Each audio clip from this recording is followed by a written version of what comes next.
Сәлем достар, каналыма қош келдіңіздер. Маған тіркеліп арнаның дамуына өз үлестеріңізді қоса кетіңіздер. Күйеуімді тастап кеткен көңілдесіне риза болдым. Болған оқиға. Күйеуімді бір көргеннен ұнаттым деп айта алмаймын. Қазанның түпкі күйесі сияқты қаралығы мені шошытқан басында. Жүре бара оның бойынан өзіме ұнайтын қасиеттерді біле бастадым. Әсіресе сөзге шеберлігі ұнайтын. Өзім аса сөзшең емеспін. Көп жерде ақымды жегізіп, сөз қайтара алмайтынмын. Менің ақымды сол алып беретіндей ақ көңілім құлады да тұрды. Сонымен не керек, көп өтпей шаңырақ көтердік. Алғашында тату-тәтті айрандай ұйыған отбасы едік.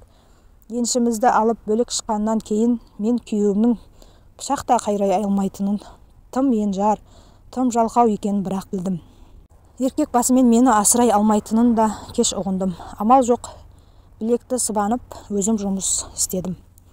Азаннан кешке дейін салпақтап жұмыста жүргенімде ол үйде теледидар қарап алаңсыз жата беретін.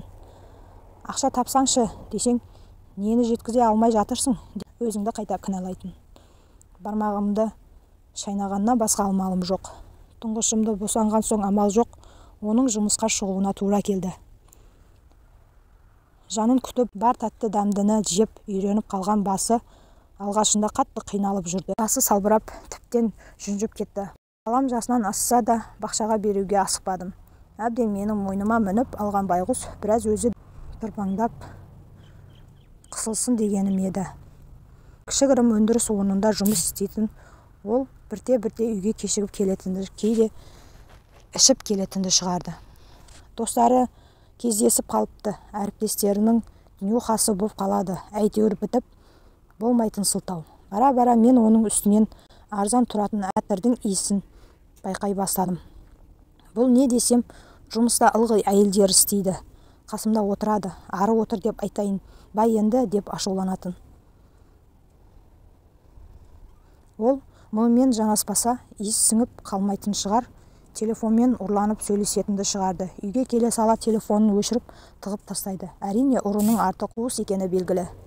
Ақыры мен оның жұмысындағы бір әйелмен әмпей-жәмпей болып жүргенін білдім. Ішім өртеніп кеткендей болды. Үйде ұлы айқай туды. Кет құры деп ең зәлі сөздерімді төктім. Ол қолын бір сілтеп кеткенімен көп өтпей ақ қайтып келді. Бірден суып кеткен оның қойнында жату мен үшін азапқа айналды. Одан жиіркенетін болдым. Қасымда жатса оның көңілдесін аймалап құшақтап жатқаны елестеп кетеді.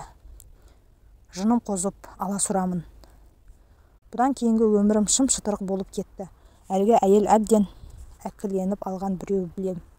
Бара-бара басынатынды шығарды. Үй телефонына қоңыраулатып, пәленшені шақырып жіберші деп күйеуімнің атын айтады.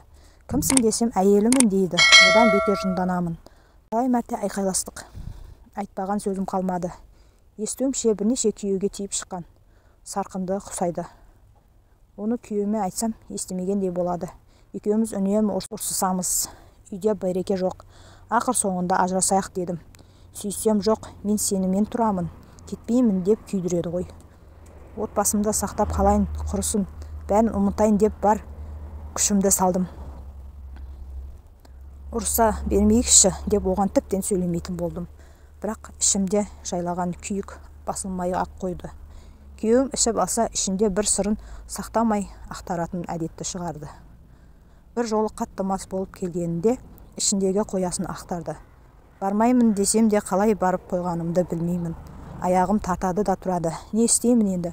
Мені басқа жаққа алып кетші өтінем, ұмытайын деп жалынды. Тағы бірде мен оны қайтем, менімен ғана жүреді дейсің бе? Басқа еркектермен де сөйлесіп жүргенін байқадым. Туып беріп жатқан баласы жоқ. Мен қайтем, оны тастаймын деді. Содан ол түзеле бастады. Үйге ерте келеді. Есін жия бастады. Ақырында күйеуімнің көңілдесі басқа бір қалталыны қарамағына іліндіріп, сонымен кеткенін естідім. Отбасым тынышталды, бірақ көңілде бір сыз қалды.